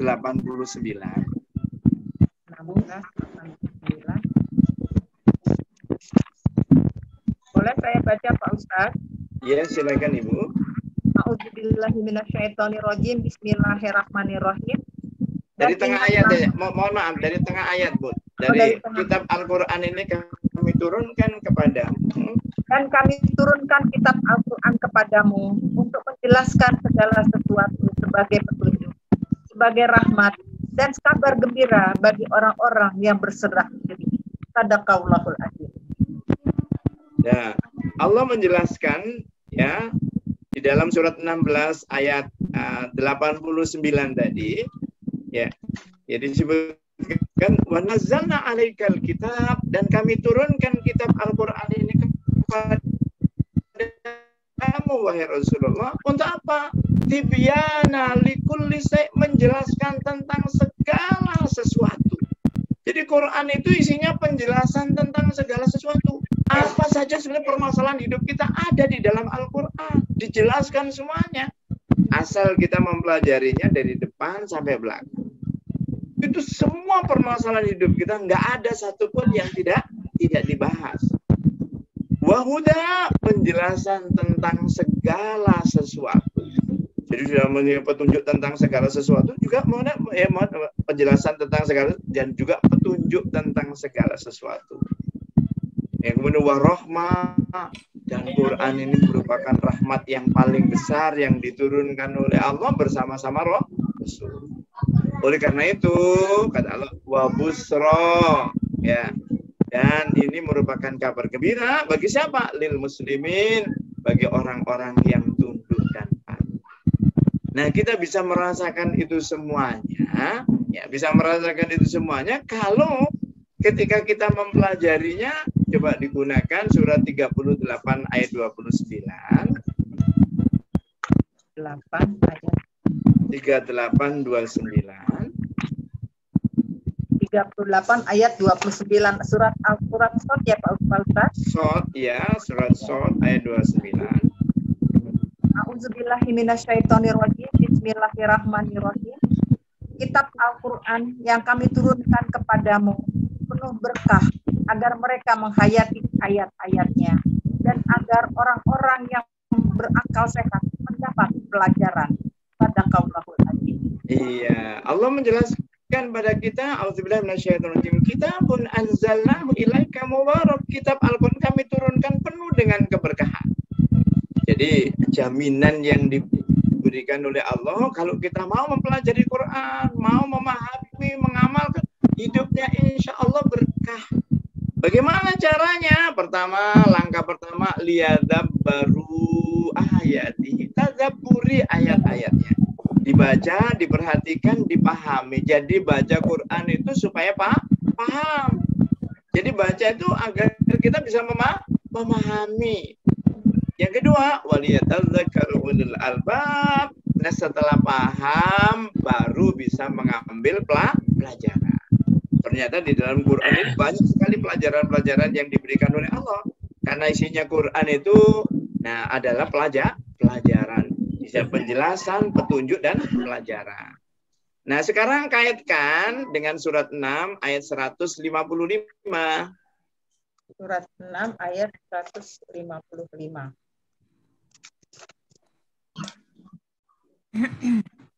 Boleh saya baca, Pak Ustadz? Silakan Ibu, silakan. Surat Al-An'am ayat 155. Dan ini adalah kitab Al-Quran yang kami turunkan dengan penuh berkah. Ikutilah dan bertakwalah agar kamu mendapat rahmat.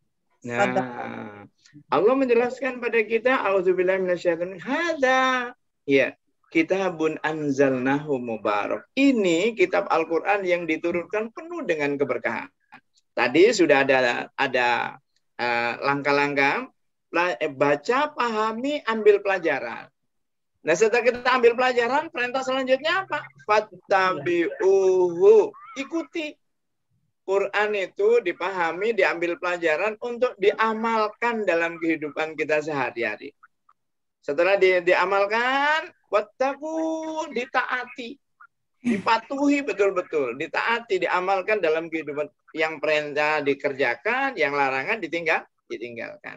Maka jaminannya apa? La'allakum turhamun. Nah, kita insya Allah senantiasa mendapatkan rahmat Allah. Nah, seperti itu. Jadi memang bahasa Quran ini luar biasa, Bu. Nah, tidak seperti bahasa, ya ada bahasa, persamaannya ada, tapi perbedaan ini jauh lebih luas artinya dan mempunyai kandungan makna yang luar biasa. Ada hikmahnya. Oleh karena itu, ada seperti, mohon maaf, seperti Abu Jahal, Abu Lahab, mereka ngerti bahasa Arab, tapi ternyata nggak paham Quran. Ya, dia ngerti bahasa Arab, tapi ternyata nggak paham Quran. Kayak kita, mohon maaf Ibu, kita baca terjemahan, mohon maaf, nggak ada kesulitan baca terjemahan, tapi kadang-kadang sudah dibaca 5 kali masih belum ngerti juga.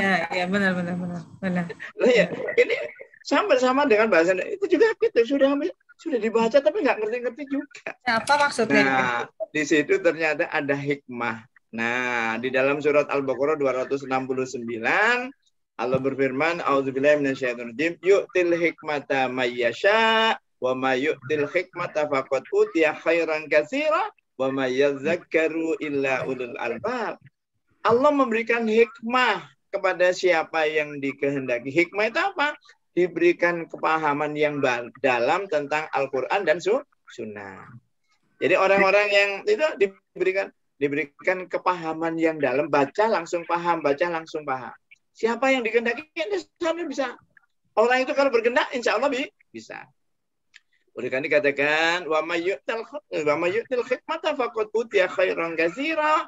Dan barang siapa yang diberikan hikmah, sungguh diberikan karunia yang sangat banyak.